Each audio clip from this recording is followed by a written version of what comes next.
¿Cómo hay que describir dónde estamos en términos de crecimiento, de empleo, de inflación? ¿Cuál es un poco vuestra foto del momento? Mira, creo que hiciste una buena descripción inicial en tus comentarios. Estamos en un proceso, yo diría, un poco de desaceleración. Como bien mencionás, el año pasado tuvimos casi 2,8% de crecimiento real. Esa es una tasa de crecimiento que es superior al promedio de largo plazo en Estados Unidos. Y este año, a raíz de muchas de las medidas de política económica que se han estado aplicando, así como también una regresión natural hacia el promedio de crecimiento, esperaríamos que estemos en un 2025 con una tasa real de alrededor de 1,5%, igual que como vos mencionabas. Entonces, ese es un poco lo que esperáis de crecimiento. Y los otros dos temas que mencionaba yo también rápidamente en mi introducción, el empleo y la inflación, un poco cómo estáis ahí, ¿qué veis? Sí, Powell lo mencionó en su speech en Jackson Hole, que estaba siendo difícil para ellos tratar de medir exactamente qué era lo que estaba pasando en el mercado laboral, porque una de las cosas que sí estuvimos viendo muy claramente es que los números de creación de nuevos empleos habían caído. Entonces, por ese lado cae la demanda, pero también ha estado cayendo la oferta. Entonces, uno de los indicadores que él mencionó, que iban a estar mirando mucho más de cerca, que incluye tanto oferta como demanda, es el índice de desempleo, que todavía se mantiene en niveles históricos muy bajos. Ha estado aumentando marginalmente, pero la realidad es que un desempleo cercano al 4,2, 4,3%, en términos históricos es pleno empleo. Y brevemente por el lado de inflación tenés un efecto parecido, en donde hace 4 años que el índice preferido de la Reserva Federal, el PCE, está por encima del 2% del objetivo. O sea, la Fed claramente está teniendo un desafío importante a la hora de volver a llevar ese índice nuevamente hacia su objetivo. Y estamos viendo presiones inflacionarias, tanto en bienes como en servicios, que, digamos, ponen a la Reserva Federal en una posición complicada porque tiene, como sabemos, un mandato dual de pleno empleo e inflación del 2%. Entonces, estos últimos 4 meses del año creo que van a ser muy interesantes en términos de observar los datos de la macro, de la economía, cómo están saliendo. Y la realidad es que hay poca convicción por parte de los analistas. ¿Cómo estáis analizando lo que hemos oído más recientemente de la Reserva Federal, de Jerome Powell, en concreto en esas reuniones de Jackson Hole que tú comentabas a finales de agosto? ¿Qué es lo más destacado, en tu opinión, que hemos oído en ese speech más o menos oficial del Banco Central estadounidense? Sí, mira, yo creo que siempre es interesante cuando hablamos de la interpretación de los comentarios de la Reserva Federal. Creo que en muchas ocasiones, no siempre, podés encontrar tantas opiniones e interpretaciones como analistas a los cuales les preguntás. ¿Okay?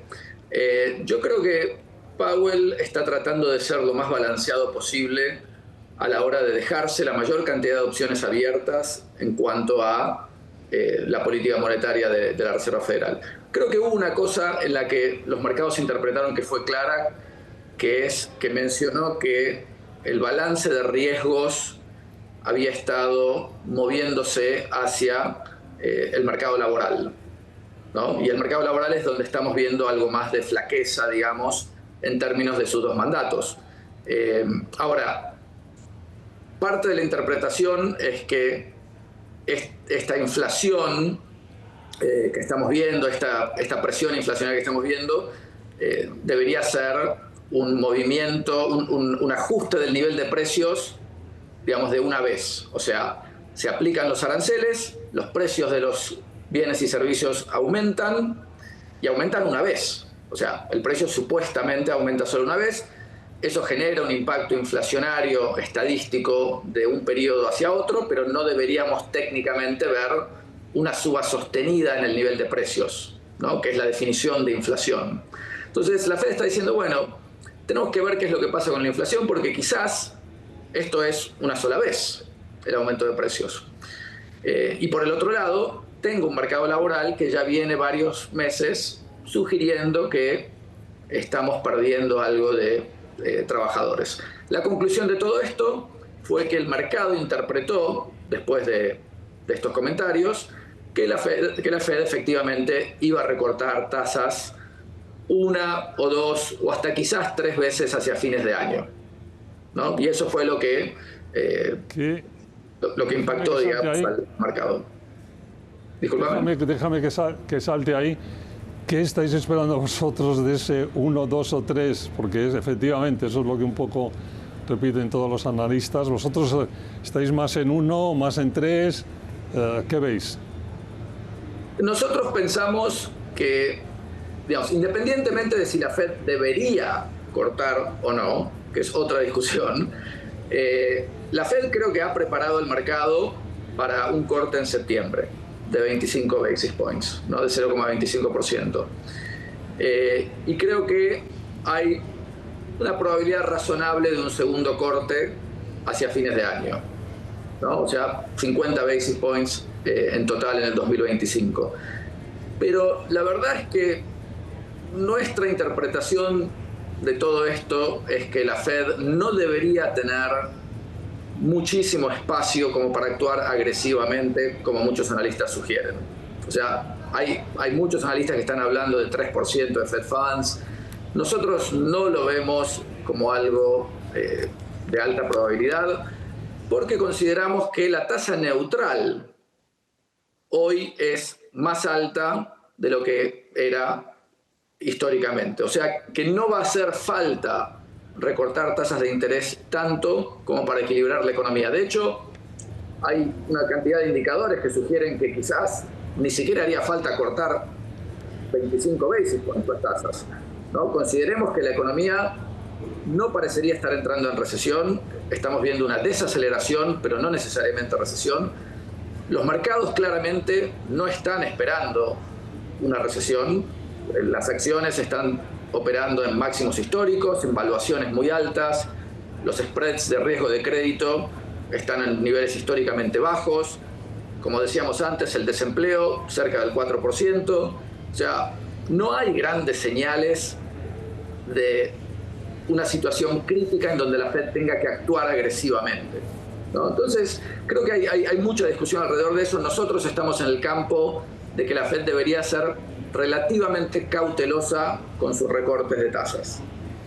El dato del PPI, ¿qué tanto os preocupa y relación con la inflación?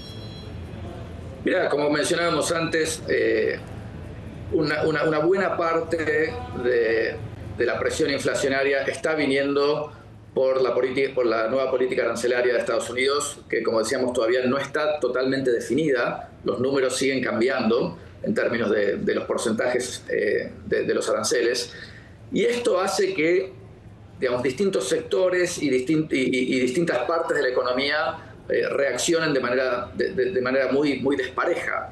Entonces, yo creo que tenemos por delante un periodo todavía de adaptación a estas nuevas políticas, que vamos a ver, digamos, creo, lo más probable, mayores presiones inflacionarias. O sea, no nos sorprende ver que los datos de PPI y de inflación en general estén yendo en contra del objetivo de la Fed. Es lógico, como vos decías al principio, alguien tiene que pagar y, digamos, al final del día hay un proceso de repartimiento entre los precios, los márgenes y en algunos casos de los exportadores originales. Entonces, no es sorprendente. Nosotros esperamos más presiones sobre la inflación hacia fines del año y quizás también a principios del 2026. Realmente es una situación muy complicada. Estos ajustes no se hacen de un día para el otro y toman tiempo. El reacomodamiento del comercio internacional, de precios, de cantidades. Ahora, con respecto a las expectativas de inflación, que es lo que realmente importa, porque es cierto que la inflación que estamos viendo es importante, pero lo que más importa, relacionado a tu comentario sobre el desanclamiento, es sobre expectativas, es qué es lo que la gente espera de la inflación hacia adelante, porque eso es lo que determina las tasas de interés. No es tanto la inflación pasada, sino lo que la gente piensa que va a ser la inflación en el futuro. Y ahí es donde realmente está la gran pregunta, porque evidentemente esas expectativas están alimentadas por la inflación actual.